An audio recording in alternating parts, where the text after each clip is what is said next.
Decorating Pages is a podcast dedicated to taking you behind the scenes of the designs of your favorite TV shows and films. Each episode, I'll be sharing design stories from some of Hollywood's most famous sets. Interviews from set decorators, production designers, directors, and actors about creating the look of TV and film, about their design inspirations, and stories that take sets from page to screen.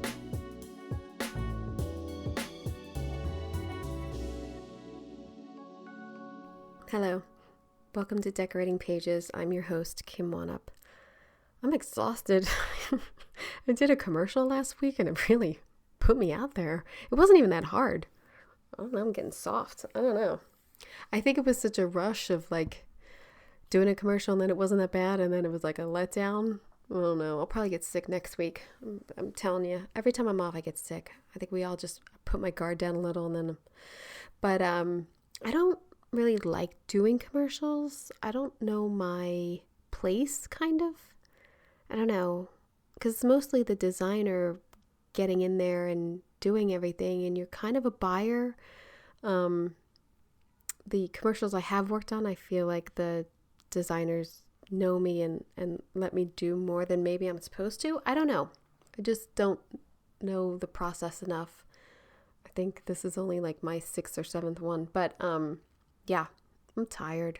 I didn't get much TV in this week, so what's wound up watching is kind of short.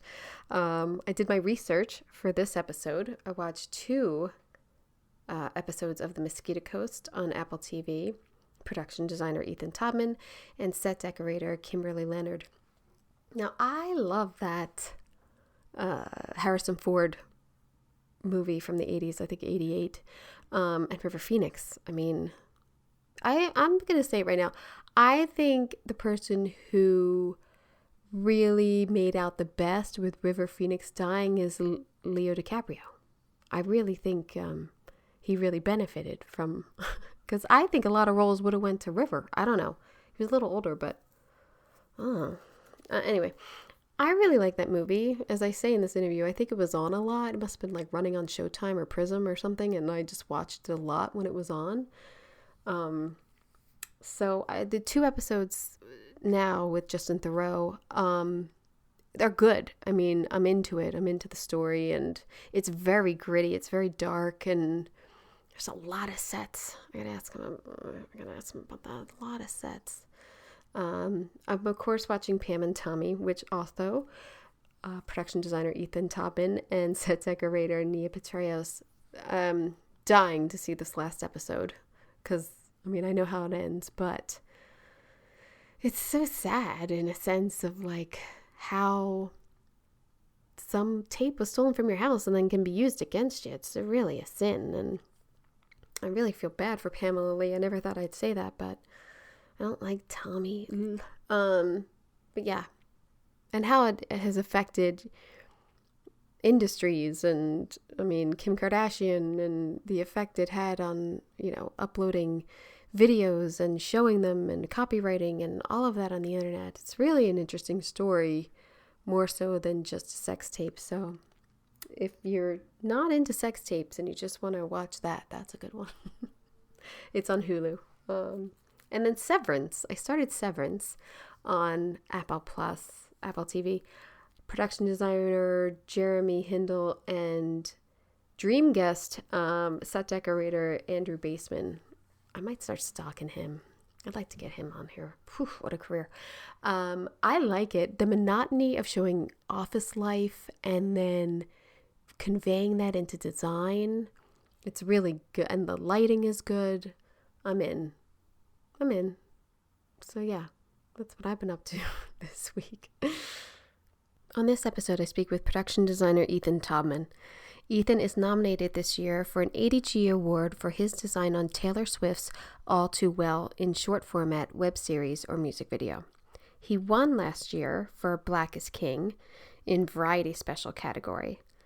Ethan he studied at NYU, where he wrote, directed, and production designed a short film at the age of 19 that went to Cannes. I mean, can you imagine being 19 having a film at Cannes? That's awesome. From there, he worked his way up in the industry to production designer on films and music videos, jumping now from TV to film to short format to music videos. This guy's life is busy. And if you follow him on Instagram, he's a rock star, because I constantly follow him and think, wow, you're just working and world traveling, and it's awesome. Ethan is a production designer on the current project that is airing on Hulu, Pam and Tommy. I mean, I already talked about how great that is. He did Free Guy in the last 2 years. He did Beyonce's Lemonade, the movie The Report, Room. He's done tons of work with Taylor Swift and Beyonce Formation. We met on a pilot called The Grinder for Fox. We only did the pilot. And we have kept in touch over social media mostly, and it's pretty much just me gawking at his cool life. So I hope you enjoy.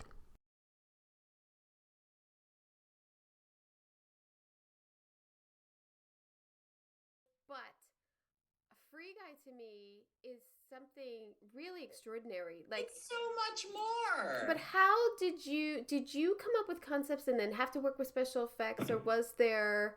Oh, now we're going? Okay. Yeah. Now I'll talk in my straight voice. Right.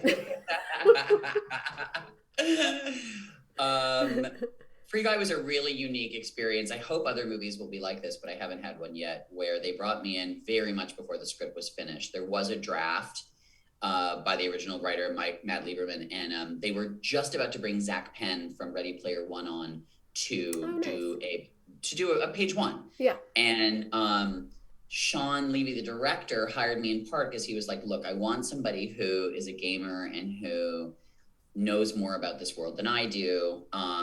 And I was so enthusiastic about it. I love video games. And I kind of walked into the presentation, the initial meeting, with like thousands of dollars spent on drawings and models and all these like realizations of what Free City was. And I kind of was like, look, I'm the mayor of Free City now.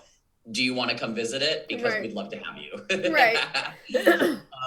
And when we started, the very first week we started, Sean's first mandate was, look, go chat with Zach, go spend some time with him, play some video games, shoot the shit, suggest scenes, suggest things. Maybe they'll make it in, maybe they won't. Right. They gave me money to hire a previs company to work with me for a month to pitch sequences. That was so cool and so unique. And I wish every movie was like that. A couple of those sequences were thrown out immediately, but one of them that made it in, like almost shot for shot, was the scene where the car is racing through a busy street and the buildings are closing in, trying to squeeze it. Oh, yeah. And it gets out at the last second because the road opens like a drawbridge and shoots out. I previewed that very, very early on, like October. It went into the script in November. We went to camera on it in May, and VFX worked on it until it came out the following, July, before COVID pushed it. So that was a good sort of snapshot of like, did you design some of the VFX? Yes, they were very, very hand in hand. VFX would take our sets, make them better. We previous thing to suggest a VFX before we'd even built the sets. It was a very harmonious blend of ideas. And Sean's whole approach to filmmaking is best idea wins. It doesn't matter if it's the PA, nice. An intern, a studio exec, or Ryan Reynolds. Whoever has an idea that delights us, that's what makes it on screen. Well, that's awesome. That's such a collaborative way to work and not be a dick. It's so super nice. Cool. And, listen, if you're doing a movie about video games, and no good movie has truly been made about the inner workings of a video game. I mean, there's been many more failures and many dreams of success unrealized. You might as well listen to the kids who are like really playing it and the upcoming generation of imaginative storytellers, because that's who we're making it for.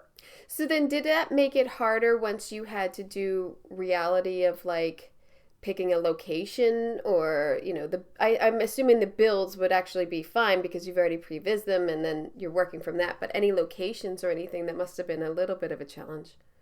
Oh yeah, just a little bit, going to Boston and trying to make it not look like one of the most architecturally significant cities in Yeah. America. Boston's all Federalist brick, brutalist concrete. It's got a really unique architectural landscape, and the scale of it's tiny. You can fit all of proper Boston into Central Park. Yeah, you can Um, walk that. I've walked it a couple times. It's a good city. it's a great city Yeah. for walking, great city for running. Not the best city when you're trying to create two cities out of one, and one of them is anywhere America times 100 So why with Boston? Why did they make you do Boston then? we needed to stay near New York City Mm. for Ryan's family needs. We Oh. needed the tax credit, the age-old reason of why you shoot somewhere. There you go.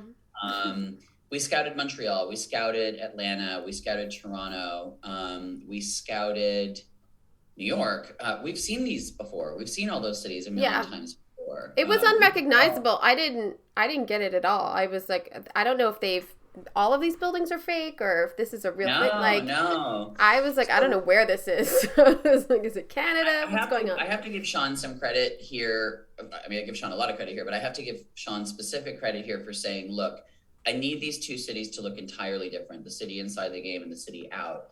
We're going to create a rule book of what exists in one and what doesn't exist in the other. And he was very clever about putting that in my ear. Now, I ran with that and, made that a reality by testing ideas out with him. Example, we decided if a color existed outside, it wouldn't exist inside. If a font existed inside, it wouldn't exist outside. So the sort of rule book was outside, or rather, I'll start inside. Inside the video game, strong symmetry, no garbage, everything's super clean. It never rains. There's no dust.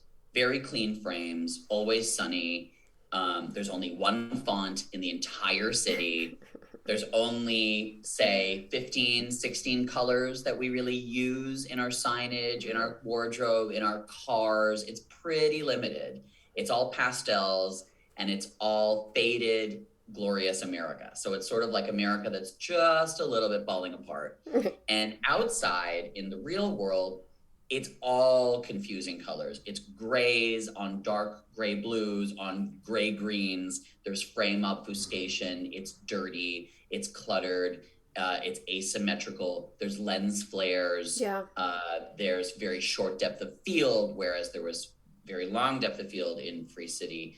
It's confusing. It's messy. It's anxiety provoking. And those keys really, like when he's putting those glasses on and off, it's such a great couple of seconds for the viewer to be like, oh no, oh I'm in, I'm out, I'm in. Like visually, it just works so well. The way that the camera worked that way was beautiful. It really worked for us to embrace Boston for what it was for when we're outside the video game, and to be really clever about dressing everything to, let's say, up to like the first or second story for within the video game. And we had a lot of fun creating sight gags for repeat viewings. I had a field day with this where I was like, okay, let's do a secondhand grenade store. Let's do a loan shark. You had so much signage. You had so much signage. So much signage. I was like, whoa. There's a place that says loan shark bank loans. You're already approved. You haven't even applied. Pay now, pay forever. Fake IDs. Giant stores saying fake IDs. Buy one grenade. There was an amazing thing that we did. I don't even know if it made it in the movie, but it was a fast food restaurant where the Happy Meals come with nunchucks, semi-automatic rifles. It's just playing with the idea of how crazy violent America has become, but also how violent video games are. I love too that they just kept whipping back to little kids being like, these big mobster type people in the video, and then like there's like 10-year-old girls playing, and like, which is reality. That's what the kids are doing. So I think Sean had really loved that, because when you're doing the open world video games and you're chatting with all these people, you don't know who they are. Yeah. Generally speaking, they're really different than who you imagine them to be. Definitely. Yeah, it was really fun. And then, the hard part then was how to one up ourselves with each of these, with the badass mansion and Molotov Girls stash house. These stash houses are iconic in games like Grand Theft Auto, where you collect all your weapons. Right. So in a way, we're referencing other movies a little bit. I really, really embraced something called emotional architecture, where you are taking a very small exterior, you go inside and it's an impossibly large interior.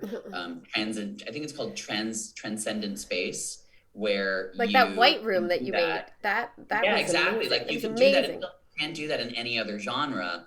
And we really pushed ourselves to come up with material choices we'd never done before. So Molotov Stash House is built entirely out of fabric, but it's a cave. How do you do that? The white room? Yeah, the white room, it's was all fabric? parachute fabric that's laser cut in slightly larger and smaller shapes. So it looks like stalagmites and stalactites. Yeah. And then the floor is a white mirror. How do you light that? Well, that's exactly what I was going to ask. That was one of my questions. Yeah, how did you light that white room? Look, everything on Free Guy, when the first reaction was, we're never gonna be able to do that, for me was like, well, then we're gonna have to do it, because that's the whole point. Everything in a video game is, how the hell did they do that? The staircase in Badass's Stash House, this impossible cantilevered staircase, everyone kept saying, we can't do it, we can't do it, we can't do it. And Dan Studick, the multiple special effects wizard Academy Award winner, he's nominated for 2 this year, he was like, Ethan, we're going to do it. We're going to figure this out. And it's, 40 tons of steel dug into the floor of an airplane hangar and 3 months of people welding, and it's a showstopper. Yeah. Oh, definitely. I mean, I think that's when something gets lost in these movies, where you don't know if that's real or not. And then with the appreciation of like that white room or the staircase is like, well, I wonder how much of that was real. And you know that we can do these things. You know that we can have them done if you have time and money. But yeah, that's amazing that it was real. That's beautiful. I think it's real. I mean, I think I but there's always sort of, was it enhanced? Was it that like? Yeah. I think watching it, I was always second guessing of like, well, where are we here? I don't know. I think I'm okay with you second guessing it. It's when it's not real that we failed. I think I'm okay with you sitting here going, oh, right. I wonder. No. That means you're still in the dream. I meant it that it was so awesome. How could this? Yeah. Oh, yeah. Totally. But I think, like, if our job, if your job, doing what you do for a living, and my job, what I do for a living, if our job is to convince people that the dream is real and not let them wake up for the full duration of the project, it's okay for them to be like, how did they do that? And is that real? Yeah. The problem is when they're like, oh, that's so fucking fake. No. That's where you've lost. Then you've lost. Yeah. Then you get them back. Then you're a hack. No. Exactly. So, I think all filmmakers have now been inspired enough by the Christopher Nolans of the world to be adamant about, we got to make this look real. We're doing, I mentioned to you earlier, I'm doing my first Marvel Universe movie right now, and without being able to say anything about it, what I will say is we're trying to do as much real as we can. That's what everybody's edict when they start a job now, right? Molotov Girl, with that Stash House, my pitch was that we build a white box around the set. And I'd seen this opera in Germany. It's the Ring Cycle. They put it on at the Met. It's a crazy set design masterpiece that never really worked. Sometimes you had to sit for an hour and a half waiting for the mechanics to start working again before the curtain went up. It was a twisted staircase. It was incredible. But they had done this thing where lights were moving forward and backward throughout the whole scene. And I thought, if we have lights moving forward and backward in this cave, all these stalagmites and stalactites, they're going to slowly reveal and disappear the light. Right. It was a thing that I was like, look, let's try it out. We built a miniature. We ran our iPhones through it. Sean, the DP of the studio, flipped out, and we were like, okay, we're doing this. We're doing this as a team. We're going to figure it out. It was really hard. We made a little hole for the camera. It slid in with the techno crane, and in a way, it was like one of the most intimate sets I'd ever built, even though it was really big. Well, yeah, you really have to have the DP on your side for that. They really have to be on board. Yeah, I mean, all of these sets were head scratchers. There were times where George Richmond, our DP, who's brilliant and is well known as, prior to being a DP, was probably the most famous and most respected camera operator in the world. He did, among many things, the Children of Man Wonner, that long shot. he's extraordinary, and I think he would say these were some of the trickiest sets he got saddled with. He wasn't always thrilled with us, but it looks good. So, but it looks great, yeah. And the decorator was Leslie Rollins. My hero. Yeah. My hero. I have a bad track record of meeting legends on their last movie, falling in love with them, and then they tell me we'll be friends for life, but I'm never doing another movie again. So I'm actually going to Leslie's for Easter weekend this year. Oh, that's awesome. Doing a movie in Boston, but could not entice him to come back from retirement. He is done. Yeah. And he said he was done before Free Guy, so we convinced him to do like that last one. And now on this next movie, I'm my prop master, who's the best prop master I've ever worked with. He's already told me he's 65 years old. This is I'm out. Don't fall in love with me, and I'm in love with him. Oh. I know. Yeah, well, it's good to go out on top, though. At least you're having good projects that they're like, going out on. I mean, I can't speak for Leslie, but I think he was. It's not Joan Crawford with like Zorg or whatever. Right? Like I feel like exactly. I feel like Leslie was like, I'm doing a video game movie. It's really fun. It's making people feel great. It was a hit in the pandemic of all things. Yeah. I think Leslie feels really psyched that was his last title. I just, I've worked with. I mean, you are absolutely in the top decorators I've ever had the fortune of working with and for, because sometimes I feel like I'm working for you. So I hope we get to do it again. But Leslie comes from a different era of filmmaking, and it's so exciting to learn from him because he takes his time and he feels the pressure, and he feels, the beat of the drum the producers are starting to beat faster and faster. And he helps you relax and say, no, we're going to create something awesome here, and we're not going to rush. We're going to do it in the time it takes. That's, getting a breath every once in a while, even if it's during the day while you're dressing, to go outside and come back in and just replenish, or go back and check the script real quick of like, what am I going for here? Because I got lost in that thrift store. Thrift store. Now I'm on a different road. All right, let me go back and read this. I remember at a production meeting, the producer going around asking all the departments a week before, how are you doing? How are you doing? How are you doing? And, I always answer that question with like, we're great. We're doing awesome. We can't wait. And it came to Leslie and he said, the set tech department continues to have huge aspirations. It's true. So it's true. We got high hopes going on Whether here. Whether or not we can make it happen, we shall see. High hopes. Did you have, I'm sure you did, but the color palette of that film, as you talked about, like this versus that, but in your builds of like his apartment and everything, was that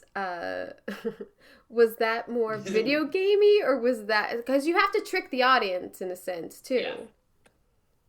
Look, his apartment is my favorite set in the whole movie, and there's nothing special about it on the page. When you're reading it, no biggie, his apartment, eat some cereal, leaves. I think it's 3 pages, maybe 4 total in the whole movie. Sean and Ryan kind of zeroed in on it in December or January, months before shooting, and they were like, what the hell is his apartment going to look like? Right. This was one set that I had such a clear idea of what I wanted to do. And it's actually the reason I wanted to do the movie, truth be told. I can't do a project unless I can relate to the central character. And what I love about this character is he's a half-developed character. Literally, he is a sentence that is interrupted halfway through. So when I was reading it, I immediately thought of like Chauncey Gardner and being there. Or Harold and Maude, like these really desensitized, they're really cut off from reality in an era of filmmaking that I really relate to, when America was, the dream of America was falling apart, right? Between Watergate and Vietnam and the oil crisis. You're fucked and fucked and fucked that decade. Right. Movies like Network come out. They're my favorite movies of all time. I think the 70s are probably the best movies. It's the richest time in filmmaking. I think we're still imitating those movies today. Yeah. Whenever someone says they love a movie from now, I always think, like, even when somebody mentions like The Departed, I ask them, have you seen Mean Streets, right? Like, right. If go back to the origin of it. The Godfather, right? So that character I thought would be so fun to three-dimensionalize in an apartment that's half an idea. It's a half-developed set. Yeah. So there's a staircase that doesn't go anywhere. Yeah. There are closets that when you open them will smash into the door of a cabinet. You can never open them. There's a calendar on the wall that's missing Tuesday. There's 5 locks on the door, but no doorknob. And like, it just kept going on and on. There's a spoon, but no fork or knife. There's cereal and milk, but nothing else. Right. There's one bowl. There's a counter that comes out 4 feet and a little stool. So you're sitting like miles away from the table. It's uncomfortable. I mean, I thought, God, this is uncomfortable. Like, it's not comfortable for a human. So right off the bat, we know, like, maybe this isn't his real world. He's not human. Yeah. And the other joke that I think we're playing with in there is a lot of designers today, not that I'm the expert, but a lot of designers, they learn on computer, they're thrown into the world of architecture, and they don't have a lot of human experience. They're not designing with emotion or empathy or even with functionality. Right. And you see this a lot. You stay in a hotel, you go to a conference room, and you feel like you're inside the computer program that designed it. You're like, where's the human factor? Yeah. So I love the idea that they cut corners here and they hired some intern to do his apartment, and it just doesn't work. Because he's completely background. He's not a main. He's completely. Why give him a doorknob? Why spend the 12 megabytes that's required to give him a doorknob? We never need to see him leave. So I had a blast with it. And when Ryan and Sean walked in, I mean, they really cracked up, and we ended up doing more scenes in the apartment than we said we would, because it was so fun. Well, that's good. I mean, that's the biggest compliment, really using the set or writing to it, or, you know, especially when it was the same thing in Pam and Tommy with their bedroom. There was very little scripted in there at the beginning. So did you go right from Free Guy to Pam and Tommy? I went right from Free Guy into COVID. Well, yeah, true. And then I came right out of COVID into Pam and Tommy, literally.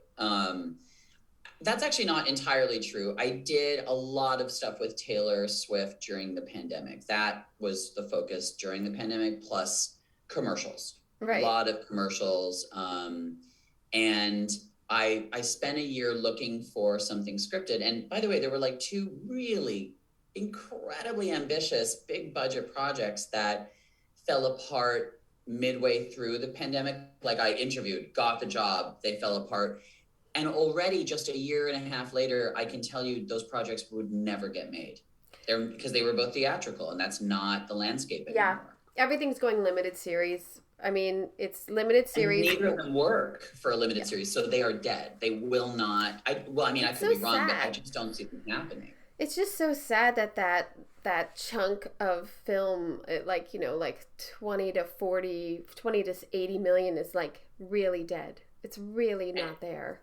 And if it is, it has to be somehow related to an adaptation, a remake, or, you know, an existing IP. That's why Free Guy was such a anomaly.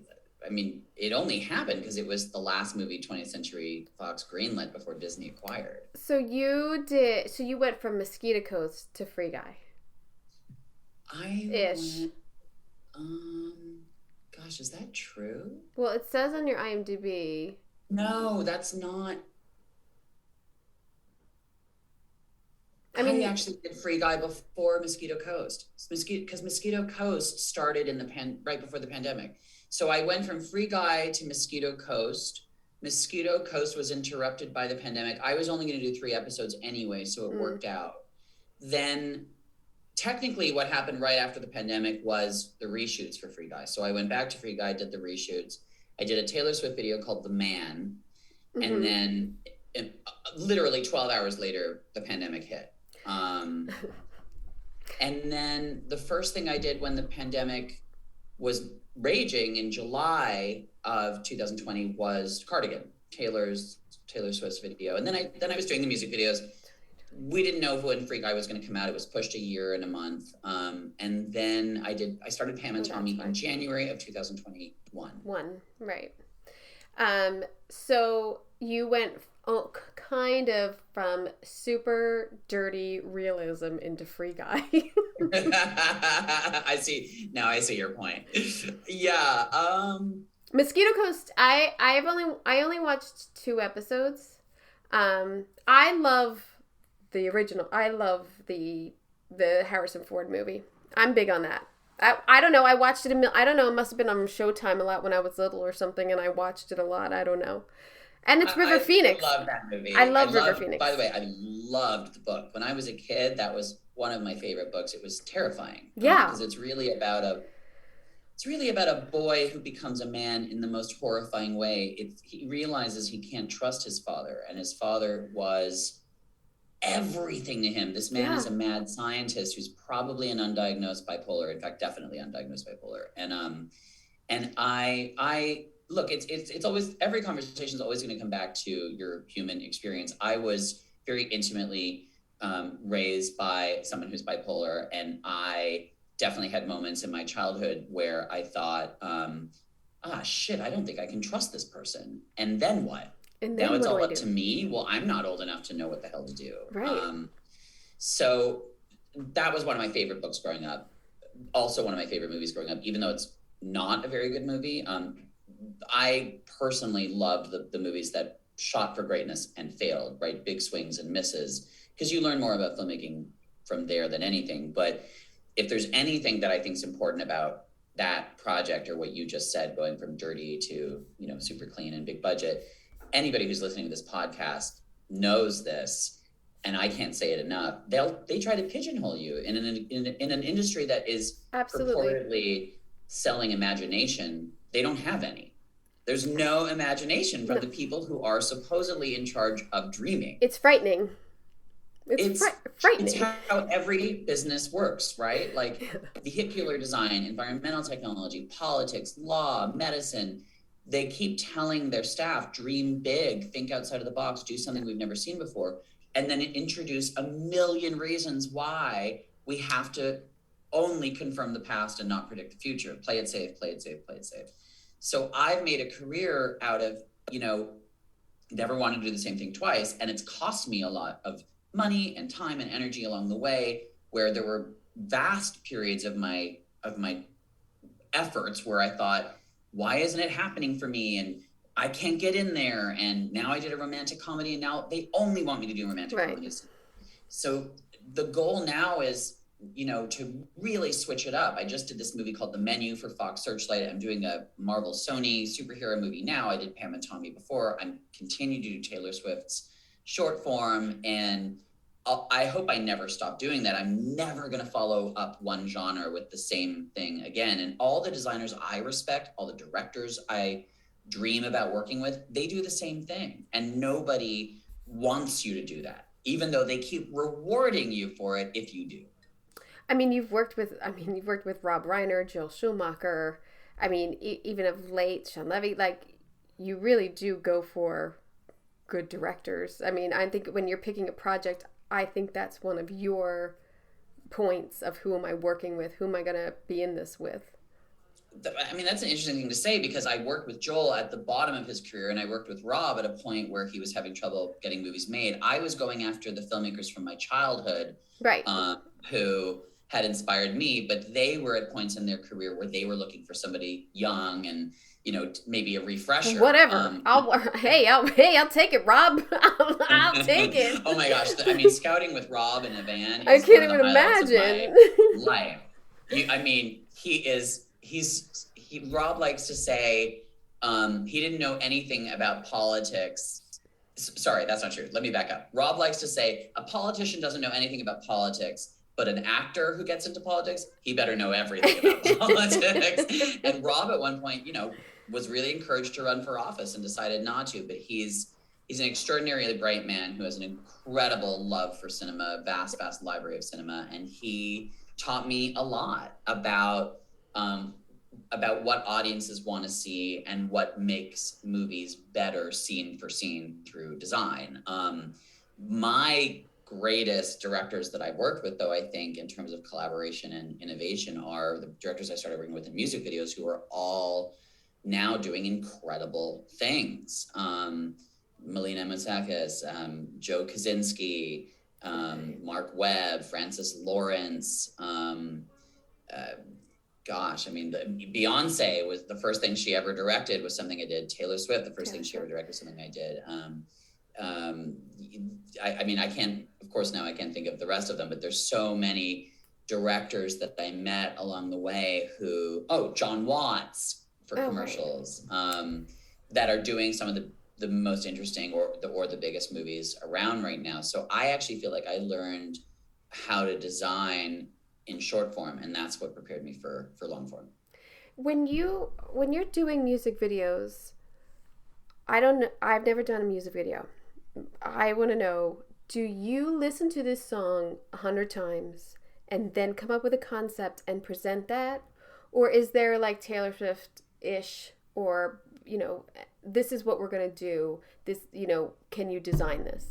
Like, what is it, egg before, like, is it cart before the horse? Like, or is it different it might be different every time. It's different every time. I'm laughing because I'm thinking about how, two stories. One, most of the people that I work with now are releasing music that will, number one, that they're terrified of people stealing or pirating or even just getting out in any capacity before the release date. But also, they're also working in a different era than when I started working in music videos. Where is that like you don't get the song? Are you not getting the song? Twitter and Instagram and the 24/7 news feed and the trolls online are looking for any soundbite to exploit. So it's when I was first working in music videos, like Napster was just starting to destroy the music industry. So it was really different back then. Cut to like something like Lemonade. I didn't know we were making Lemonade. None of us knew we were making Lemonade. It was one video at a time, one song at a time. And everyone thinks, wow, you guys did such a great job. It's so cohesive. It's this feature. Beyonce knew that. Parkwood Entertainment knew that. But a lot of us, I had the most hilarious conversation with my agent that I told Beyonce about months and months later, where I called my agent, I was like, I don't know why they keep hiring me. They keep not releasing the videos.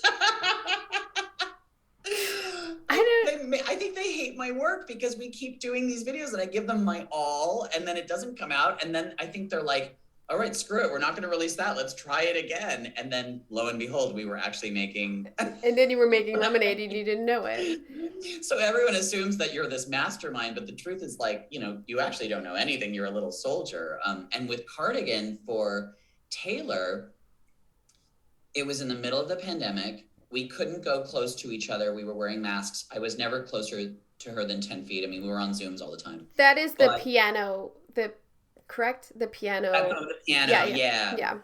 Beautiful. So in the cabin, and we built everything beautiful. Partially because of the pandemic and not wanting to go on location. But on that one, we assumed that it was a song from the last album. None of us knew that it was a track off an entirely new album. And, when we did Willow a few months later, same thing. I thought it was a song from the previous album. She wore earbuds. We didn't hear what she was listening to.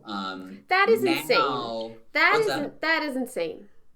Well, you have to understand, she's directing these videos. So she's able to communicate something really precise that she wants. And she really is a director. She truly, at this point, she's been on hundreds of music video sets. She's worked with some of the best directors around. She's learned from some of the best, and she's a fast learner. And she is able to communicate things emotionally to me, and she shares a couple references, and then we riff. And the music informs that dialogue, but hasn't been a part of my experience while I'm designing with her. Don't you think that's sad? What I will say is that as I get closer and closer to her process, because we're now a couple years in, I suspect it won't be that way in the future. I don't know, but I suspect.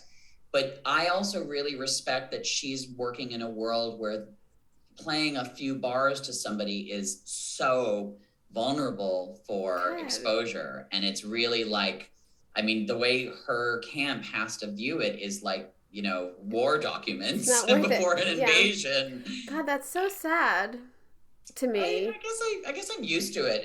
I guess I'm pretty used to it. I mean, Formation is one of the most powerful music videos I've ever gotten Formation to design. is like you want to watch that. It's not just hearing that song. You want to watch that. They should send it over to Ukraine right now and have everybody watch it to get ready for going to war. Yeah, to go to war. They should all be watching that before they stomp out those doors. It's Formation was a very, very fast video because Lemonade had mostly been constructed at this point, and Formation, I don't know if Formation didn't fit into Lemonade or if it was written after Lemonade. I don't actually know that part of the story, but suddenly there was Formation and the album was about to come out right. And we needed to do a video for it. And like so many things that you're rushing to do, it ends up being one of the best things you do. And Melina was just the most extraordinary. I mean, she's such a good director and she's such a great storyteller, and she's so good at researching references, giving them to you, telling her what inspires you about them, and then creating something totally new. And on that one, we were just riding around like crazy looking for locations. And while we were riding around, B texted her the song. Melina played it for me. We listened to it 3 times in the car and we were like, okay, great, got it, go. Yeah. I don't even remember if I thought it was great or if I thought it was terrible. We were just so busy that we heard it. It sounded like a rally cry. The words were super intense, and that was kind of like all I needed. Yeah. The crew never heard it until it came out. Oh my God, that's crazy. Well, that's what I mean. Like, if you're location scouting and then you hear that song, you're like, oh no, that I'm not going. We're not going there.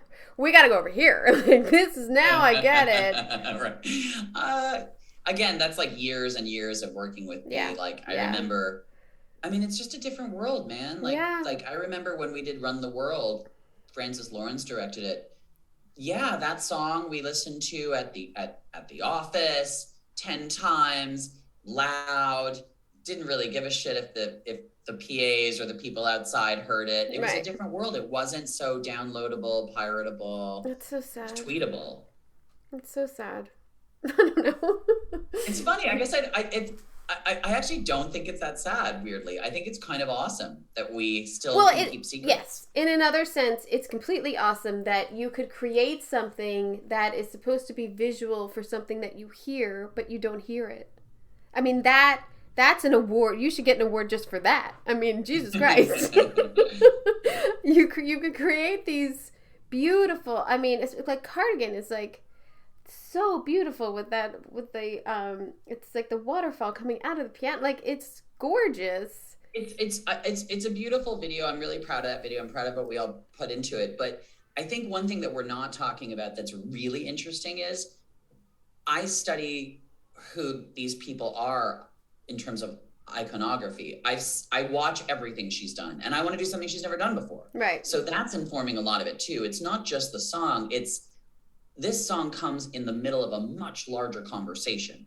And the songs and the music that she'd done prior are super different. And I knew the genre of music that she was doing. I knew what instruments she was playing around with. I knew some of the musicians who were on the album. I had a sense that this was going to go in a very different folkloric vibe than the pop she'd done previously. So that informed a lot of it too. And all of her references were so rustic. And it's sort of like, I feel like, if you were asked to do a Madonna video in the mid-90s and you hadn't heard the song yet, but you'd seen so much of what she'd done prior, you'd be pitching things that ended up being, I hear you, some of the best videos that she ever made because they come in context with the other things she'd done previously. Right. And you have Vogue and Express Yourself and Oh Father come out of. Oh Father is such a depressing song. It's such a good, it's such a good video. It is such a good video, and I heard it the other day. I haven't heard it in years, and all I could think about was that video and that little girl and the snow and like shadows. I was like, fuck, man. Really clever. It's obviously an homage to Citizen Kane, and Fincher is shooting at his prime. He's lighting. It's for really 6 hours for one shot, and I think who is the DP? I think it's so funny you brought that up because Savides is the DP. Like, it's the people at the top of their game, and they have 7 days to shoot a 3-minute music video. But the song is not that good. I love the song. I love the song. I think it's a country pop so hybrid. I really love it. The piano's so great. depressing. But I do see you can only do that after you get something like Material Girl and like right. The Virgin and Borderline out of your system, right? Those are like little practice runs for this. But I see what you mean is that you have such a relationship and a development of trust with the artist, who, whether it be Beyonce or Taylor Swift, that you're tuned in to what they're going for. And that's amazing too. I'm trying to introduce a new chapter into a book that was begun being written way before me. Right. And on something like All Too Well, that you are nominated for an ADG award, that's why we're here. How long of a prep do you get for that? The prep time on these music videos is unlike anything in the world. I try to explain to filmmakers how some of these things work, and they just think I'm nuts. Formation, I think I had 7 days, including a weekend. All the Stars, which is one of the most complex music videos I've ever done. It was for Black Panther. None of us had seen a frame of Black Panther, just as another example of like not knowing context. Now it seems like it's so synchronized with some of the imagery there. I had 5 days for All the Stars. We built 5 sound stages worth of stuff, and those are huge sets. And it was the day before we wrapped on December 23rd. So you're calling people on December 17th and saying, hey guys, we got a big one coming up. You can't even do that right now or the past 2 years with like, oh, you got to get tested for COVID. That's like, oh, and then you got to wait for the result. Like, it's such a bitch getting crew quickly now. It's actually true. That's actually spot on. We could not do it right now, or it would be all digital. And one of the things that's a real bummer is there's just too much work right now, and I'm thrilled that everybody's making money. Yeah, but nobody's available. Thrilled everybody's employed after so many months of scary, and kids' school, electric bills, and mortgages being depleting your accounts. I get it. I'm thrilled. But our world isn't big enough for this business anymore. Yeah. Everyone is working, good or bad. Everyone is working.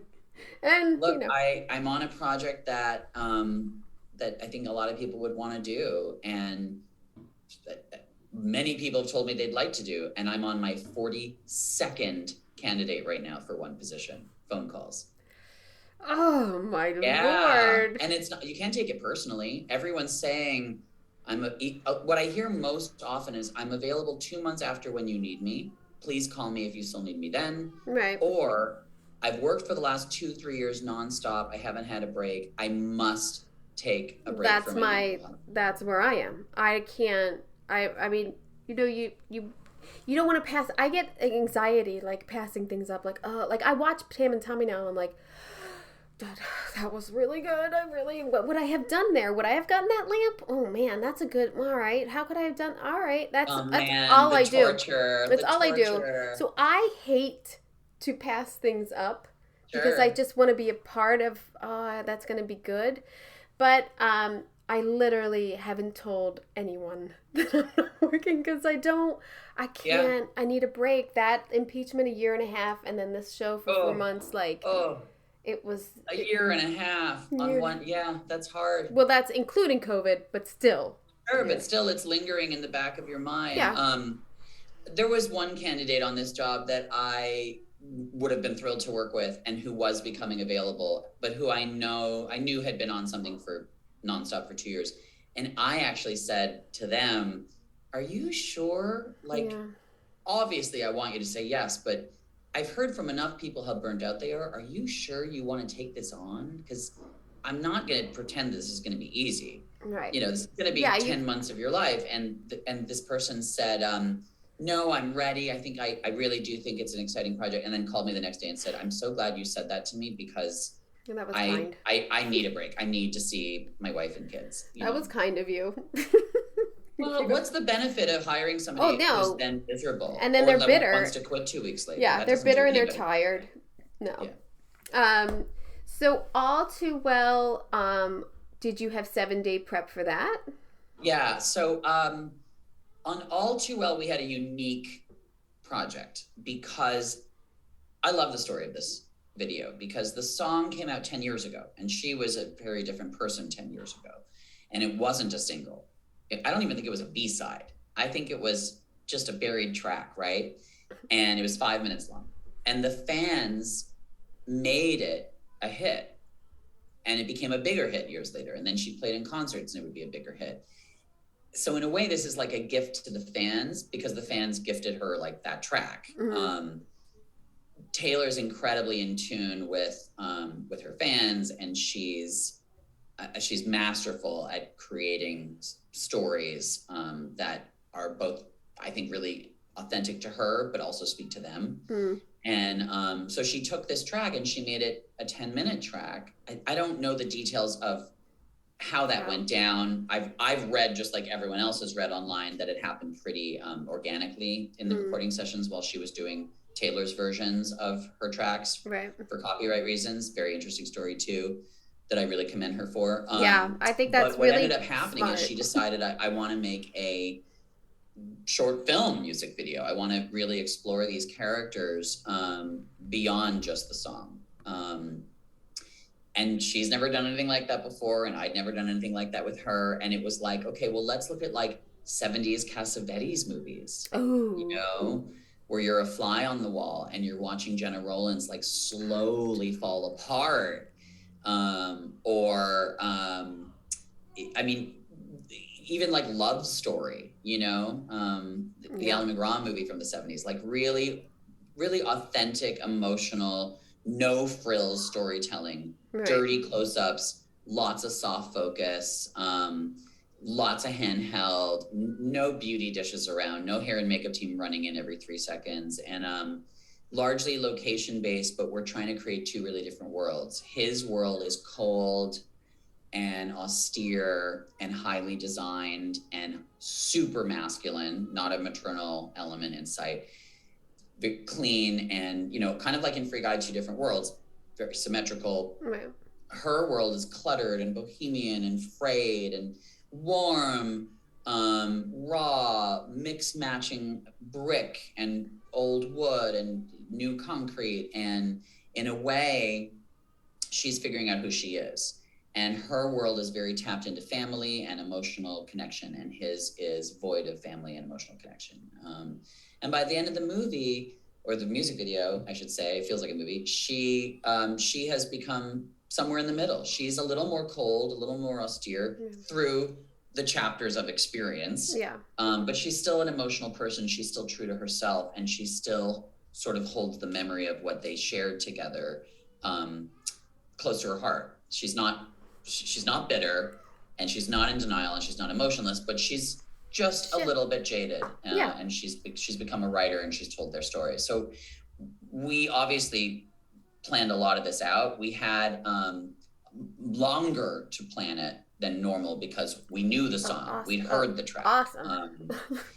You know, they did share the longer version with me, and I would say I had about a month between hearing it and shooting it. So we had a lot more time to talk to the DP. We're working in a COVID world. We're scouting locations digitally. It takes more time. Yeah.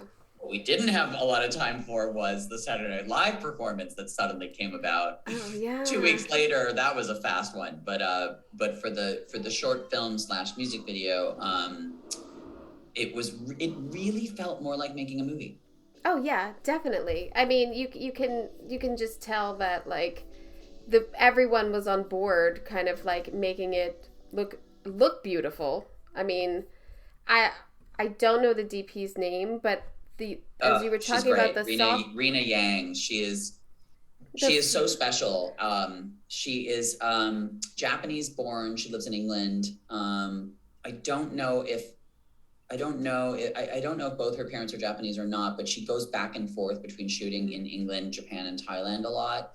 She has such a naturalistic sensibility. My best friend on earth, Rachel Morrison, herself a great DP, just hired Rena to shoot her directorial debut. I know you've worked with Rachel too. And I think there's something really naturalistic and emotional about Rachel. When I first met Rachel, she was doing a double major at NYU where she was studying photojournalism and film production. And there's something very photojournalistic about Rena's approach. And Taylor really leans into her DPs, hiring Rodrigo Pietro, one of the greatest DPs alive, shoots all of Scorsese stuff, to do Cardigan and Willow and The Man. We were like this really cohesive triumvirate, and I was nervous bringing in a new DP and would it work? And it was like a completely different vibe, but really appropriate for this song and for the emotions that Taylor wanted to explore here. It was really intimate, her just catching these two people. I mean, there was a lot of making out, but you did feel like you were not in it with them, but like appreciating them together. It was really beautiful. Yeah. I really hope that, I just thought it was so cool that Taylor is hardly in it, and she cast actors to be in it, and she was exploring directing actors, and, she's one of these people who, there's very few people I've met like this. Beyonce immediately comes to mind, who they just keep getting better, and they push themselves so hard, but you don't see them pushing themselves. They make it look so graceful. Ugh. Well, that's me too. No. I know, right? Every sit-up I do, I just did a sit-up and I'm struggling and I'm pissed off. They'll do like marathons and won't break out a sweat. Ugh, I hate them.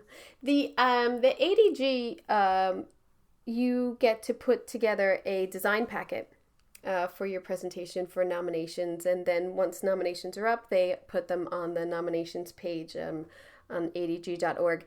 And your packet is beautiful for this. Aw, thank you. I never know if anyone's going to look at those, so I'm really grateful that you did. I look at them.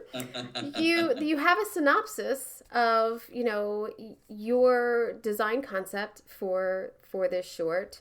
There's renderings, there's the color palettes that you thought of for these characters, and it's really impressive to me of like showing someone your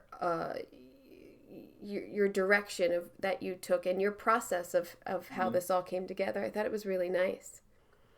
Thank you for that. Yeah. Thank you so much for that. I'm actually really touched that you said that and you looked at it in that way.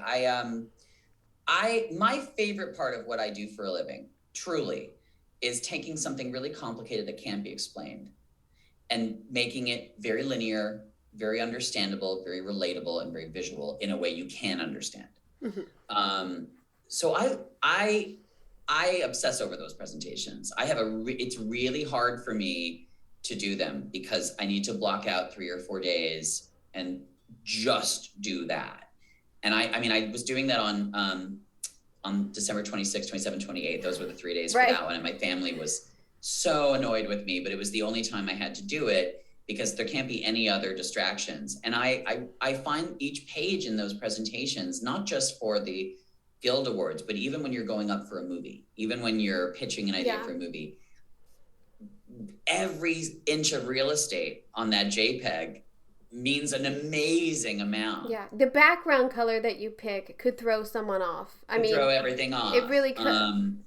And I think there's better graphic designers out there, and you wish you could hire them, but you're paying out of pocket and you're racing and it's Christmas and you do your best. But yeah, I actually think that I swear to you, I think making those presentations is harder sometimes than production designing. It's so hard to communicate how you did everything after the fact. Yeah, because you can't talk. You can't, it's all visual, and you can't say, oh, and by the way, I only had 2 days to do this, or, you can't, you're preaching to the choir, basically, but in that sense, you really have to get your passion on these little presentations that you're, presenting to your peers. It's an art form. I think it should be taught in every design class you take. I personally was never taught how to do them. I've learned how to do them by looking at a million people who are more talented than me who submit their nominations. You learn through your peers, but I would even now I would happily take a class in them because I think it is even harder than designing the film once you get it. Putting that presentation together. I'm doing one right now for the last 2 months of concept art that we've been doing, and it's murderously difficult to know, do I kill that one that took 100 hours of work but it doesn't really work with anything else right now. I think it's incredibly difficult and important for designers, visual communicators, to know when you're oversaturating people with information and when you aren't giving them enough. Yeah. No, I think it's very concise and beautifully done. Thank you. Do you render that? So you went to Tisch, correct? Yeah, I went to Tisch School of the Arts for film production. There was no production design major. When I went in, I didn't know I wanted to be a production designer. I didn't really know what a production designer was. Yeah. You know, it's 1996 is when this happens, and obviously it's a very different world now. Now everyone knows what a designer is, and a lot of people want to be designers, even though they won't be giving out the award on the telecast this year. That's gonna which maybe we shouldn't talk about because it's so incendiary. Well, so weird. I was interviewing Shane View, who did the set decorator, and we talked about it. And I said, maybe we shouldn't talk about it because we'll put it out in the universe and it'll happen. And 2 days later, they announced it, and I was like, motherfucker, I can't believe they did that to us. I can't believe it. I actually can't talk about it. It's so... Every monologue that goes on too long, every musical performance that I'm not interested in watching, every joke that costs 2 more minutes, I'm now going to weigh against someone's dream of deservedly getting a moment on screen. So I can't even talk about it. Yeah. But that being the case, when I went to school, I didn't know what it was, partially because there weren't so many media outlets exploring it. And like halfway through college, I realized I was always an illustrator. I was doing oil paintings in my diapers. I was really, really into illustration. Ironically, I'm a terrible illustrator now because I've been drawing on a computer for so long. I don't even know how to pick up a pencil anymore, which is so sad. The renderings in your All Too Well packet are yours. Yeah, yes. So I do, I draw digitally. I draw digitally in the often in a way that I think is imitative of pastel drawing. Do you use Procreate? Pen and ink. What's that? Do you use Procreate? Is that No, I don't. I use a cocktail. I call it a cocktail. It's a little bit of Rhino. It's a lot of Photoshop. It's a little bit of After Effects or Shader Light or there's something I've been using. I can't remember the name now. There's so many different After Effects and effects software you can use. Blender is one I'm using a lot now. I'm nerdy about it. Like I see somebody drawing with a software I don't know, and I'm like, oh, I've got to know what that is. And then I spend the weekend learning it. I would say I'm not great at any of them, but I'm good at a lot of them. Oh, I think they're fantastic. Well, isn't that kind of what production design is? Like you're a master of nothing and an expert in everything. You know a little bit about a million things, and you're not incredibly good at anything. I used to work with a production designer, Phil Toolin, and he would take location pictures and then come back to the office, print them out, and then sketch on them in whiteout. Yep. And I'm a huge believer in that. That's what Dick Silbert, or maybe it was his brother, I think it was Doug Silbert that used to do that. And I saw that somewhere in some documentary. It's so genius. It's so brilliant. He did it on some period movie. He printed out the whole main street of a town they were going to change, huge, and then he drew on top of it what they were going to do to it. I've done that since in like a much lesser capacity, but it's a great way to communicate ideas. And he put acetate on top of the photos so they could draw on them and then replace them as ideas changed. So anyway, I long story longer, I was in NYU. I could draw, and no one knew how to draw. No one knew how to set design, and you had to work on 3 different movies in addition to your own when you're doing short films. There's only 2 things I could do. I'm the one who graduated from NYU without knowing how to load a camera. I had no interest. I knew how to cook, so I did the catering, and I knew how to draw, so I did the set design. So I either cooked or set designed everyone's movies, and basically I directed a short film at NYU that was selected for the Cannes Film Festival. And it was a big deal at the time because I made the short film before I was supposed to. You're supposed to do it in your 3rd year. I made it in my 2nd year. So NYU wouldn't let it into the festival. What? But then Cannes let it into theirs. And I'm 19 years old and I'm going to the Cannes Film Festival. I had no idea what I was doing. And suddenly NYU lets it into the festival. And suddenly NYU gives me a ticket to Cannes. This was like, they were going to give me a failing grade a minute earlier. And my short film was about 3 different couples of different races, different ethnicities, races, sexes, and sexualities, exchanging the exact same dialogue word for word. What changes is the environment they're having the discussion in. It's called remote, and there's a remote control and a TV in all of them. And there was an amazing moment where a very famous programmer at the festival loved my movie. The movie didn't win anything. There were 10 shorts, 4 awards, didn't get anything. I was crestfallen. Oh. And I saw him on the beach. We were all getting drunk. We're 19 years old. We're on the beach in France, and I saw him and I was like, my movie didn't win anything. And he said, well, you're probably not a film director, you're a production designer. Isn't that funny? And he just nailed you. I mean, it sounds so pat now because there were plenty of other clues along the way, but I kind of looked at him and thought,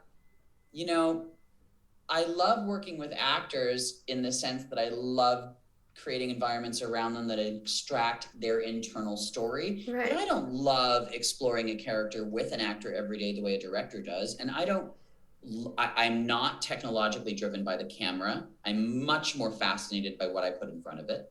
I'm obsessed with the synergy between the VFX and art departments, but I'm not obsessed with the lighting diagrams right. and the methodology of capturing the image with light. It was so obvious to me after that. And I never tried to direct again. I started working in the art departments immediately. I mean, you went right into films, it seems. I mean, I think too in the 90s, there was a lot of smaller budget films that people were allowed to grow yep. on and get into. And like those opportunities were there. And it's like always. I worked for designers who are now some of the best designers in the world. James Chinland was like the first designer I ever worked for. I was a intern for him. I fucked up so badly every day. I thought he was going to fire me every day. I think he would have fired me every day if I was getting paid even $1. Yeah, but he couldn't take that dollar away from you. I was a disaster. I was 2 hours late. I was 3 hours early. I was a mess. But it taught me so much about. Forget about production design. It just taught me about like how to get up at 5 a.m. and work for 14 hours, 6 days a week. It taught me, there's that great line from Working Girl, today's junior prick, tomorrow's senior partner. Yes. That's it. The PA that you're convincing with on your way to work on the subway is literally going to call you 20 years from now and they're the head of development at Sony. Oh, absolutely. I say it all the time, like, I gotta be nice to you because I'm gonna beg you for a job one day. Like, and I know it. You're a producer's assistant. You're gonna work up. You're gonna get way higher than I ever will, and then you're gonna call me, please. You never know, and I don't mean that in a sycophantic way. It's not that you're trying to use people to get something. It's just like I grew up I had a really strange upbringing where I really was. It was a bit of an absent home where it was kind of up to us to raise ourselves a lot. And I didn't have a lot of structure and I didn't have a lot of discipline. I was really disciplined, but it was self-imposed. It was the first time in my life where I went somewhere where it was like, okay, you're in the military now. We have expectations about how much you're going to do every day before you go home. You got structure there. Yeah. Right. And we're racing to capture X number of pages before the sun goes down. And that was like, I loved it because I felt like, I feel like I'm part of a family. I feel like I'm part of something where we're all sitting down to eat together. We never did that when I was growing up. So it was, there's a lot of stray cats that get drawn to film, I think for a reason. And film answered all of them. It was like, check box, check box, check box. Intimate, intense, transient, not forever, and create art, go. God. And it is go. It is like hurry up and wait, but you better go. Hurry up and wait, and you better. My first job was like my first paid job. I think was PAing on a Greg Araki movie called Nowhere that my brother was the script supervisor on. He was nice enough to get me in with them. And my job for an entire summer was to sit outside a door and say, rolling, cut, for 3 months. And you go home every day and you feel like, I'm nothing. I'm worthless. Yeah. I'm so far from my dream, and you're 20 feet away from your dream, right? I used to separate sour balls for a producer because he didn't like he didn't like the purple ones. There's a sentence. Yep.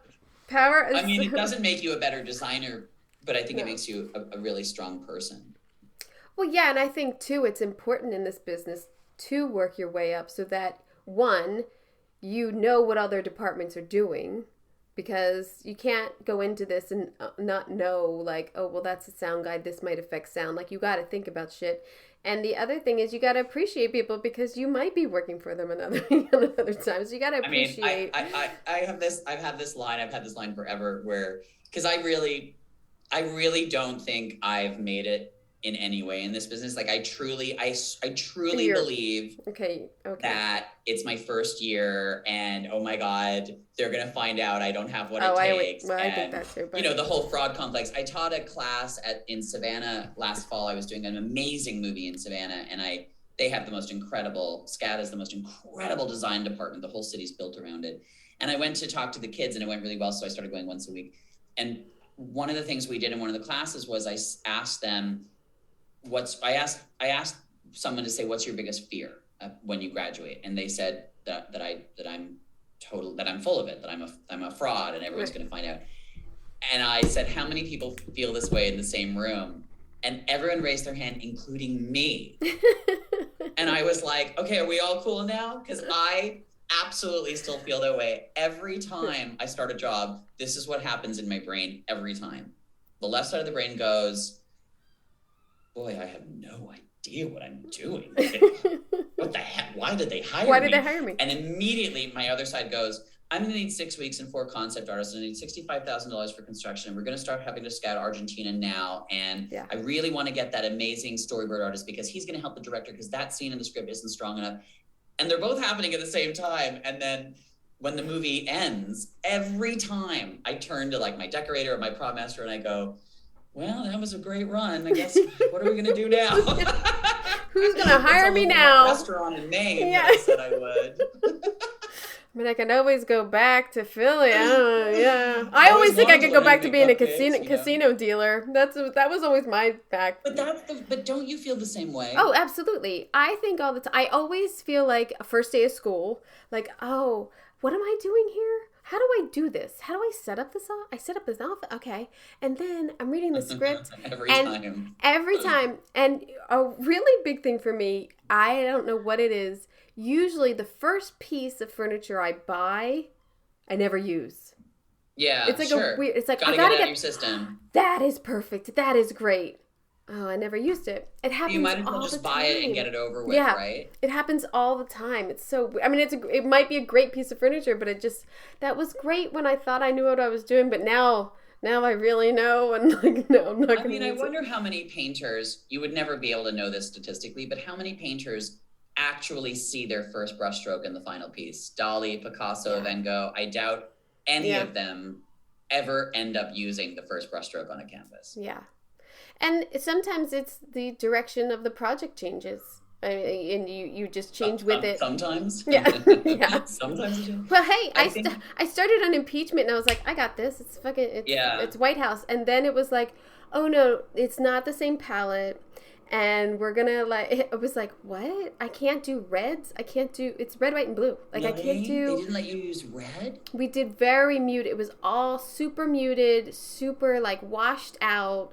Nothing was true to what, like, historically we were so you need to, duplicate this set, but in our palette. And then you're like, ooh, so that fabric's not gonna in a way that's like Pam and Tommy, kind of, but we're doing something that's more fun and more out of control, and you're doing something that's really historically so studied and so austere. I do love it. I love White House. But did you get to see? Now I just want to ask you. I want to ask you questions about your work. I'm trying to be quiet, but I have a million questions for you. Well, wait, Tom and Pammy, do you know what the inside of their house looked like? Was your design based off of that? So, this was tricky. Okay. Craig Gillespie has made some great films where he takes, I'm going to say quote unquote historical figures, but it's really people who were recently very famous and tend to have a lot of baggage. Right. And he tells an intimate story about them that really humanizes them. Yeah. In a way we're not expecting. He's kind of like made a genre for himself out of this. Yeah. Very well. Very well. And they tend to be, and this is one of the things I was most attracted to, they tend to be really female-centric. The protagonist, who ultimately suffers the most, tends to be the one who gets the most dimension and the most humanity. And I find that really fascinating, because these are, in some ways, people that were ridiculed or were not given that dimension in their takedown. Right. Definitely you could say that about Tonya Harding, and I don't think anybody would disagree with that with Pam Anderson. What was really complicated for me morally is we're doing this without her consent. And this is a movie about, this is a limited series about something that was stolen from her, something incredibly intimate and private that was made public without her consent. Yeah. And I really wrestled with this and thought, I thought we were going to be, and some people do hate us for making it, but I thought we were going to be universally despised for it. And I wasn't sure I wanted to do the project. What made me want to do it is I agreed to read the scripts, and it gave her so much humanity. It gave her so much dimension, and it taught me things. See, I don't actually think that Pam and Tommy is about Pam and Tommy. I think it's actually about the loss of privacy that came with the advent of the internet and the government's protection of major companies like Facebook and MySpace and Friendster at the time, because they wanted to see the internet industry grow. So they protected them against third-party infringement. If somebody posts something that they do not own the copyright to onto Facebook, Facebook is legally indemnified from being responsible for that breach of copyright. Bullshit. Why do you do that if you're a government? You do it because you see a huge financial opportunity for a business to grow, but you need to protect them against all the liturgy that will stymie their growth, okay? It makes sense in 1996, I suppose. It doesn't make sense today. No. We've grown up. We've grown up. The kids have moved out of the house. Yeah, we're all grown up. They're richer than the USA. Yeah. They are the wealthiest companies on earth. They will always be the wealthiest companies on earth. We will never see them go bankrupt. No. We may see them get acquired, but they are never going to go under. And they are still infringing on our privacy and protected from doing so. So that's, to me, why I was like, I got to do this. This is a great project because I'm coming off of movies like The Report, which are, about misinformation, and even Hollywood's misinformation about the capture of Saddam Hussein, not Saddam Hussein at all, the capture of bin Laden, the quagmire of Afghanistan, the misinformation that came from that. And this is sort of like the other side of the coin. It's how the tech industry's done the same thing. So Pam Anderson is caught in the crossfires of this, and it's her story, but it's also a story that all of us have seen fray our own individual privacy in our own way. So that being said, Craig doesn't care about recreating their home exactly. Right. He doesn't care about... but you do. I do. Yeah. But I'm along for the ride where he's saying there's a degree here of our concept of what their home might have looked like. There's room for interpretation because it's not an iconically famous home. Then we go online and we Google what their home looks like, and we look through documentaries and we look through the video, and we find a home that's kind of modest. Their home that they actually lived in together was Moroccan influenced, Spanish on the outside, in Malibu, but not ostentatious. It's not what you're thinking. Tommy's next home that we all know now is the home that is ostentatious and over the top. She never lived there. They were divorced by then. I see. So we had this like sort of come to Jesus moment where we thought, if we recreate the home exactly, very few people are going to know what it actually looked like. I had a hard time finding the archival imagery I did. Mm-hmm. And it's going to make for shitty TV. It's not going to be that visual. Yeah. And, lo and behold, what was so important was to nail the wardrobe, the hair, the makeup. But the house is supporting an idea of not just who they were, but what 90s celebrities looked like. Yeah. And not just 90s celebrities, but a 90s celebrity who marries an 80s rock star who's on the way down. Yeah. So I had a field day with exploring the idea of something that only happens in Hollywood, where a superstar marries a comet. And the comet becomes a superstar, and the superstar is a comet that flames out. That only happens in Hollywood, where yep. the inverse proportion of power. And it's particularly damning, I think, in Hollywood when it's the man who loses the power and the woman who becomes the superstar. As we see in this story. Yeah.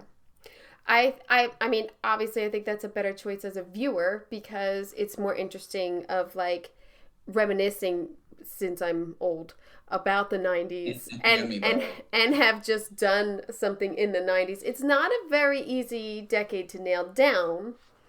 It's incredibly difficult. My parents, everybody's parents always say things like this where they're like, well, that's not really period. Well, it's 30 years ago. It's 30 years ago. It's 30 years ago. Think about this for a minute. The Humpty Dance is like 30 years old. The difference between now, right, and 1992 is the same difference as 1992 to 1962. Yeah, it's no, I can't. It's the same thing. So in 1992, if you were doing 1962, would people have said that's not period? No way. No, but the issue is when you're doing something 30 years in the past, it hasn't been archived yet. It's not in museums. It's not even necessarily on eBay. It's still in people's homes rotting away. Yeah. People don't hard redecorate. To find a 90s fridge, 90s stove. How about if you need the fridge and dishwasher and stove to match, and they need to be the highest end of the moment because this was a celebrity who had all the money in the world. Yeah. No. Very, very tricky. It's really hard. It's really hard to find matching things. It's really fine to find the right colors. We painted a lot of, especially the appliances, like so hard. Couldn't. They don't exist anymore. The countertops. Because by the way, it was really bad taste. It was so bad.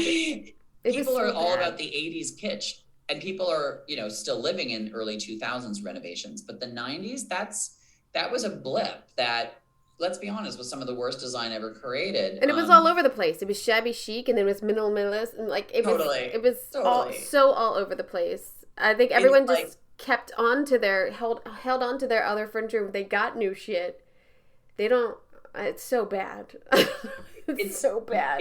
You're coming off of the Reagan stock market boom. Yeah. You're coming out of a mini recession in Iraq where America feels like they truly are the leaders of the world. It's a time where as a kid who grew up in Canada and would come to America a lot in that era, I would constantly have to deal with Americans, my American friends, thinking that everyone wanted to be American. Everyone loved America. Vis-a-vis the reality I was seeing in Canada and Europe, which was a growing distrust and hatred for America. Now that becomes really clear in the 2000s and, redefines the next 20 years of history. But in the 90s, America's very naive. Yeah. I think that's why you can have celebrities like Pam and Tommy, because they're very naive. They're actually very sweet and very unaware people thrust into a spotlight. She's on the most naive show ever created on Earth, and it has 1 billion viewers a week. Can you imagine a show having 1 billion viewers a week right now? It can't. There's not enough attention span for everyone to get it together to all watch it at the same time. And she's the biggest star in the world, and she has maybe 6 lines of dialogue per episode. It's a really unique time in pop culture. I think too, when you're doing something like this and then you have to dip into the porn sense of it, and you're going into when they're changing over into digital and everything, it's interesting of how you kept it dated, because all their shit was dated, and not new. But I mean, what's state of the art porn in the 90s? What is that? I mean, it's before the internet. Yeah. So we're still using I mean, if you remember, if you were like me when you were growing up, I was going to film school in the 90s, right? What's all that's happened is the cameras are getting smaller. Right. You finally got this little handheld that Tommy has. It's getting better, but not by the leaps and bounds it starts getting to in the 2000s. And porn is still I mean, what I remember, that industry changed dramatically with VHS and with the videotape. And all of a sudden, the porn theaters you used to have to pay to go to start going out of business. And like, I moved to New York in the mid 90s, and a former porn theater becomes Disney's The Lion King. Right. Exactly. And now Times Square is actually now Disney's. It's Disneyland. Yes. Square.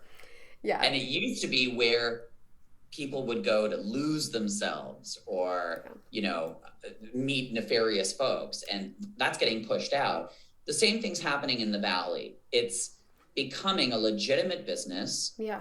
That's relying more and more on legitimate stars and studios. And it doesn't know that it's at the highest profit margin of its entire lifespan, and it's about to come crashing down. It predates the music industry only by a few years, and it predates what's happening in film right now by 30. Yeah. But it's the tale as old as time. This is an industry that's on fire when we start this series. And literally by the end of the series, the industry's in shambles. Yeah.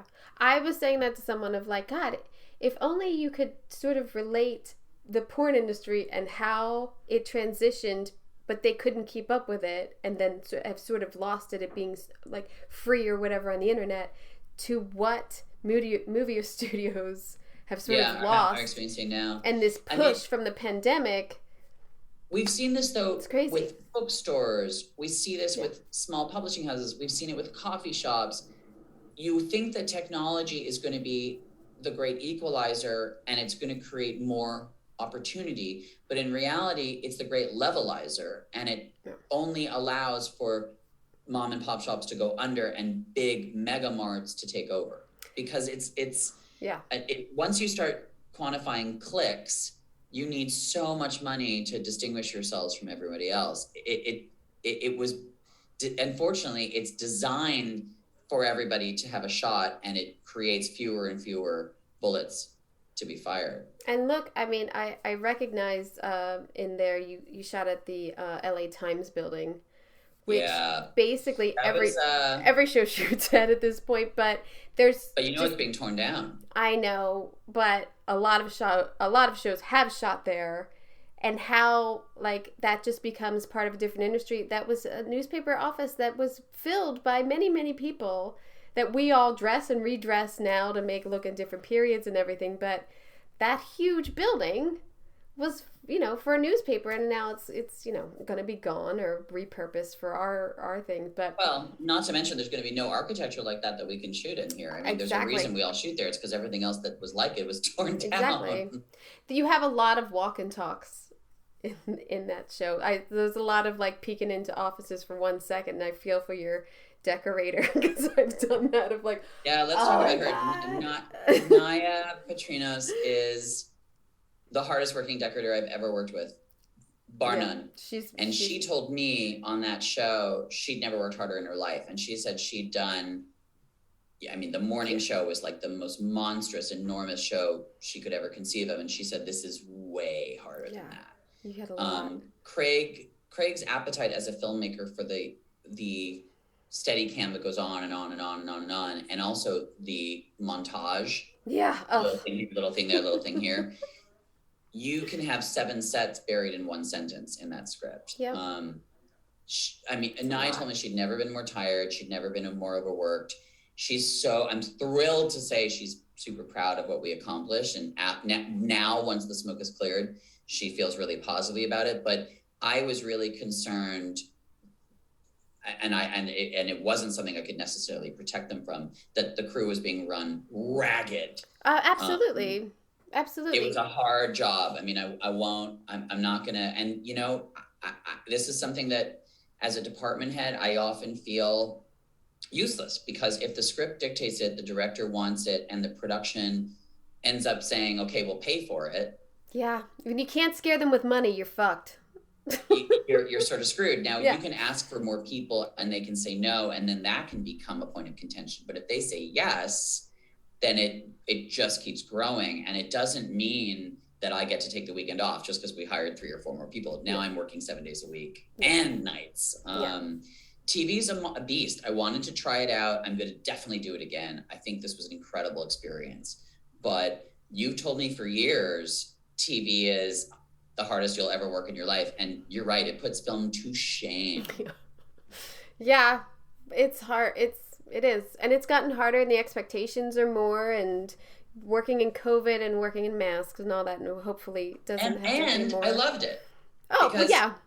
I got to do so much. We got to experiment. We rebuilt tower records from scratch. Yeah, that was fun. All those big posters. Fun. That was fun, man. We're doing billboards down Sunset. We're dressing cars as far as the eye can see. That was really, really fun.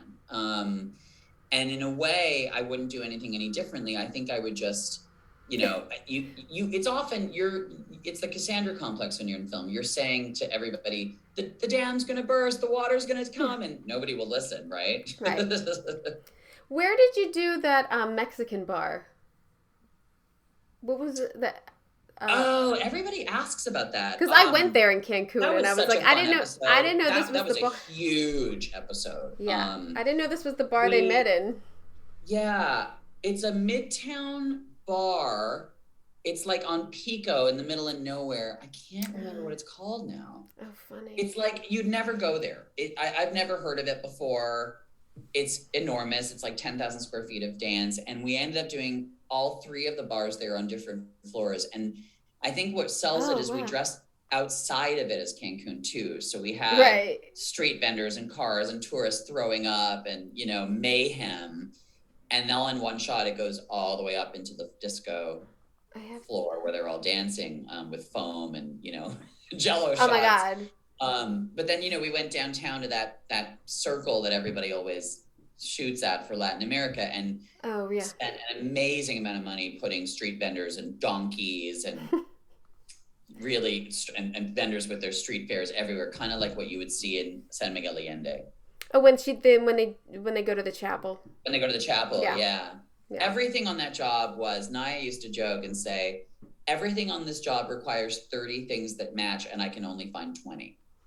Yeah. And we had to build, so much of the furniture in that mansion is custom built. So much of the, she'd always make fun of me. She was always like, you're the custom built furniture designer. Like, well, the bed. Dining room, 8-foot side tables beside a king size bed that is literally designed after a wedding cake. Dining room table for 16 chairs that's mirrored. A sofa that's 60 feet long but curved. It was ridiculous. I was looking at that sofa and I was like, if they shot this at a location, was that at the location? Like, how the fuck did they find this sofa? We called it the Tootsie Roll. Oh my God, it's fantastic. It's also murderously uncomfortable, which was really fun because it was designed for Tommy to be sitting there alone when her career's taken off and he's sitting alone reminiscing. At the TV. Remember that great 80s image of the guy with the remote control pointed at the TV? Oh, yeah. Blown. Apart. Oh, yeah, the Maxell.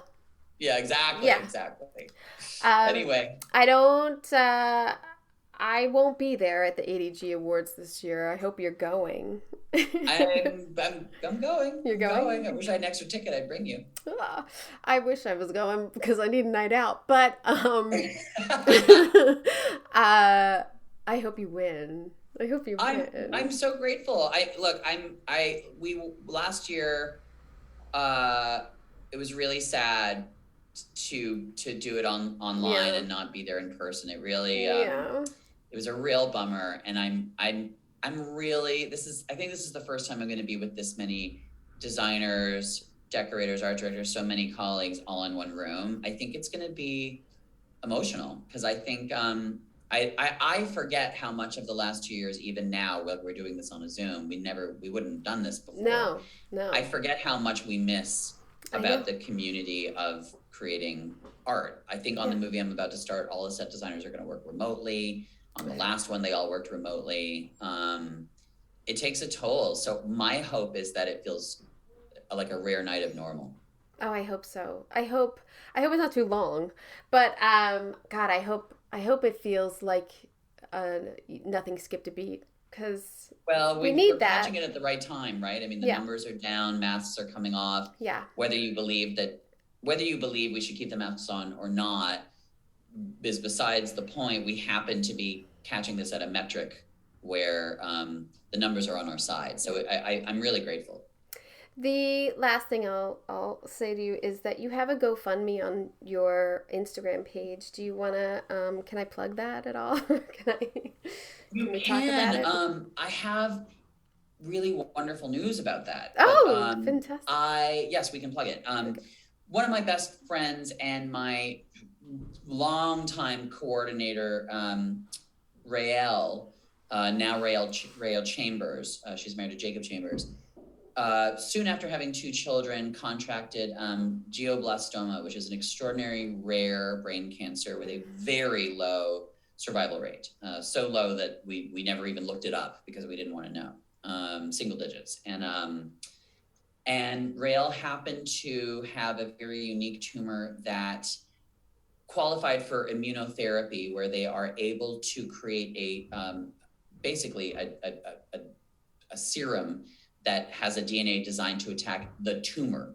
Wow. The tumor has most people don't know this, but tumors in cancer have different DNA than the host body they appear in. That's nuts. That's basically crazy. Like saying there's an alien in your body.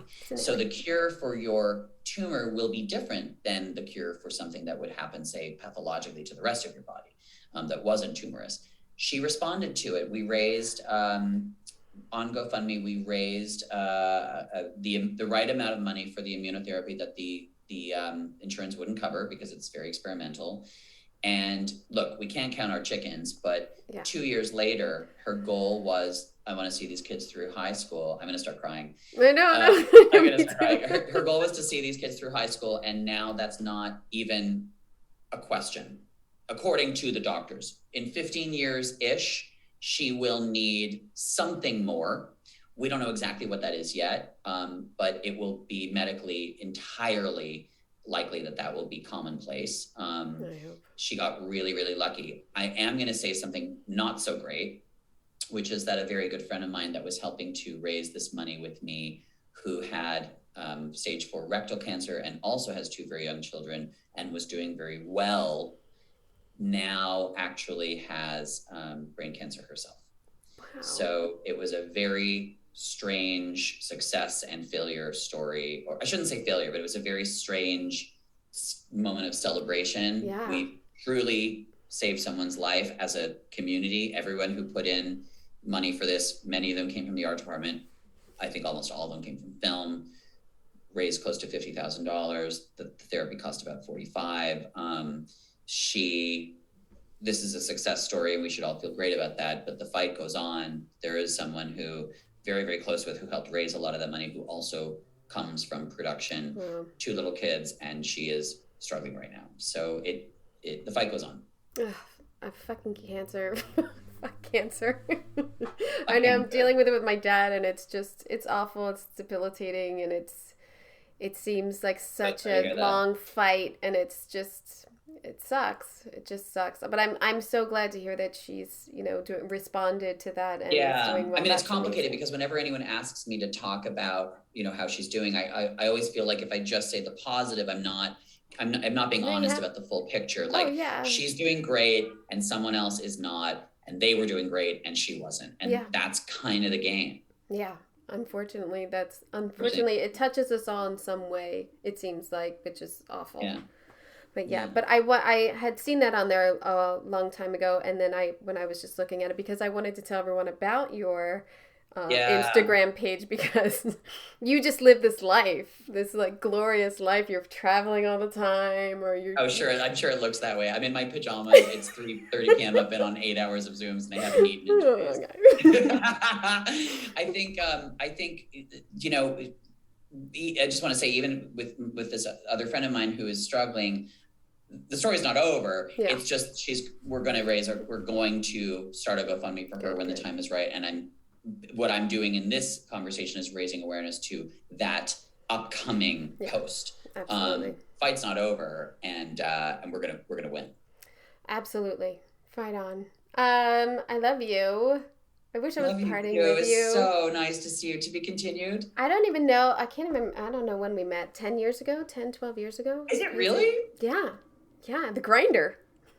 You taught me so much. No, I didn't. You are a powerhouse. No, you were somebody who taught me to trust the people that you hire. Well, me. Trust me. I'm not vouching for anybody else. There it is. There she is. Lovely talking with you. Yeah, lovely talking. I hope I do get to see you in person. I always love listening to people's process and how they get there and reading a script and diving into it. And I think we get a real sense of how he worked with the digital side of Free Guy, because I don't know how to do that. So it's all interesting to me of how you do that, and then build a set around it, and then set decorate it. I just really appreciate all that work that goes into it before the decorator even gets there. It's always awesome. Ethan's fun. He's a good guy and super creative. Always comes out with these like huge ideas. I mean, like I said, I only worked with him once, but he was all in. And yeah, we do. I think he calls me to get recommendations. I don't know if he's really calling me to work for him. No, I hope I do get to work with him again. He's super creative. Although, he's doing all this big stuff now. I'm just TV. I'm not going to be able to work with him. No, I hope so.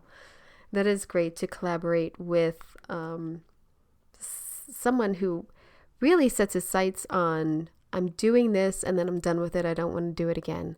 I'm doing this and now I'm moving on. I really think that that's a clever way to have a career in this industry and not get, pigeonholed into just being the music video guy. I mean, really, he's made a whole career out of bouncing back and forth, and a very successful one, I might say. So yes, thank you to Ethan for coming on here and talking with me. I didn't know I'd have him for so long. I thought he'd be jet setting somewhere, but yeah, I do want to say on his Instagram, you can look for that GoFundMe page for his friend. And I hope that her and her kids are okay. And then his other friend, who I hope they're okay too. And I think it's an amazing thing for him, for all of us to stick together, and friends. And as he said, people in production chipped in. Really, it's an amazing story. I hope both of them have a happy ending. On next week's episode, I speak with set decorator Shane View, who is nominated for his work in set decoration on the film Nightmare Alley. Shane has an Oscar for his work on The Shape of Water, and working again with Guillermo del Toro, he talks all about this wonderful film that is just brilliant on screen. It's really good. I don't know if anybody's seen it. It looks great. I really liked the look of it. So yeah, join me next week too. Summer is just around the corner, and you want to be maxing and relaxing on your Stogie Floaty. Stogie Floaty Luxury Pool Float. Available now on Etsy and stogiefloaty.com. Welcome to Pro Tips for the Pros, brought to you by Floor & Decor Bailey's Crossroads. In this series, we'll explore essential advice for professional contractors to deliver outstanding renovation results. Let's dive in. Before starting any renovation project, take the time to plan meticulously. Assess the customer's needs, budget, and timeline to ensure a smooth and successful renovation process. Thank you for joining us for this pro tip on planning thorough renovations. Stay tuned for more expert advice brought to you by Floor & Decor Bailey's Crossroads. A lot of people tolerate ordinary. Ordinary bathrooms, kitchens, entryways. Well, not on your watch. If you're a pro, you've got a new partner in town. Floor & Decor.